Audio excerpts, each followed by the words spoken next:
ইনশাআল্লাহ। আজকের কর্মসূচির প্রধান কারণ হয়ে বিভিন্ন স্থানে তরুণ সামাজিক সমস্যা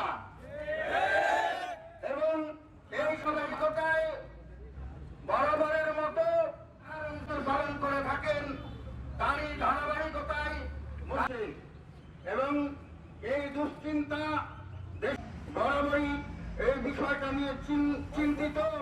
এই প্রশাসনকে জানাতে চাই, আপনারা অবিলম্বে এই ভণ্ডপীরের মাদকের চোরাবাড়ি থেকে ফিরে আসুক, ধ্বংসের হাত থেকে ফিরে আসুক। ভণ্ডপীরের আস্থানে আপনারা খুঁজে খুঁজে দেখেন, এই ইসলাম বিরোধী এই কাজকর্ম অবিলম্বে বন্ধ করতে হবে। দ্বিতীয়ত, অভিভাবক হিসাবে আমাদের দায়িত্ব আছে এগুলো বন্ধ করার। তো আমরা আমাদের জায়গা থেকে আমরা প্রশাসনকে অনুরোধ করব, আপনারা এই অন্যায় অশ্লীল কার্যক্রমগুলো ভাইরা এবং প্রশাসনের কর্মকর্তাগণ, আমরা প্রশাসনকে অনুরোধ করব, আপনারা এই অন্যায় অশ্লীল কার্যক্রমগুলো যেভাবে সম্ভব সেভাবে অতি দ্রুত চিরতরে এটাকে একেবারে নিশ্চিহ্ন করার একটা ব্যবস্থা করবেন।